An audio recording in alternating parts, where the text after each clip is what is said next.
आइए इस प्रश्न को हम कैसे हल करें जिसमें दिया है कि ए बी का भाई है, सी ए का पिता है, डी सी का पिता है और ई बी का पुत्र है। तो डी ई से क्या संबंध है?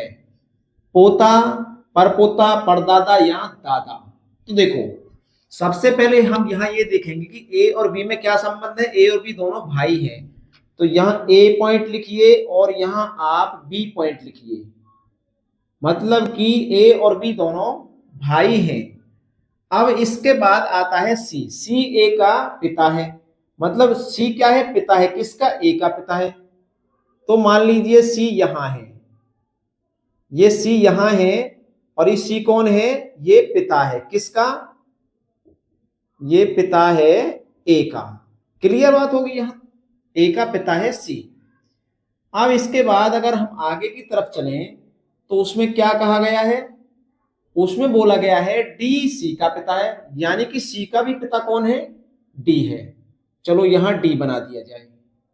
अब ये जो डी है ये क्या है? पिता है। किसका पिता है? सी का।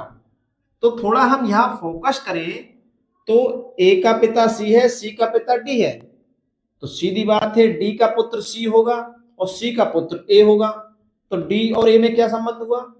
डी और ए में संबंध हुआ ये दादा और ये पोता। डी और ए में संबंध हो गया, सेम टू सेम बी में भी हो जाएगा, यानी कि बी क्या हो जाएगा? बी हो जाएगा पोता। पोता हो जाएगा और ये हो जाएगा दादा।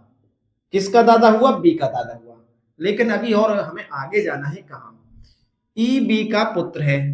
बी का पुत्र कौन है? ई।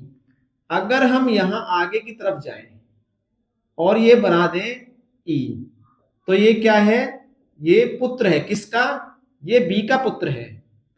अब देखो, तो पूछा है डी और ई में संबंध, तो ये डी है, ये ई है, यानी डी से ई की तरफ हम जाएं तो ये दादा है, ये पोता है। ध्यान समझना। और ये बी का पुत्र है, तो पोते का भी पुत्र हुआ ई। भाई डी के लिए ई पोते का भी पुत्र हुआ, तो पोते का भी पुत्र यानी एक दो तीन, यानी तीसरी पीढ़ी पर गया तो जो डी है वो परदादा हो जाएगा, यानी दादा का भी दादा। दादा का भी दादा क्यों होगा? देखो, ये इसका पिता है और इसका पिता सी है, तो पिता का पिता दादा हुआ, यहां तक दादा हो जाता है सी तक। लेकिन बात अगर डी की आती है तो दादा का पिता कौन होगा? परदादा होगा। तो ऑप्शन नंबर सी यहां पर सही हो जाएगा, पर दादा। प्रश्न आपको कैसा लगा है?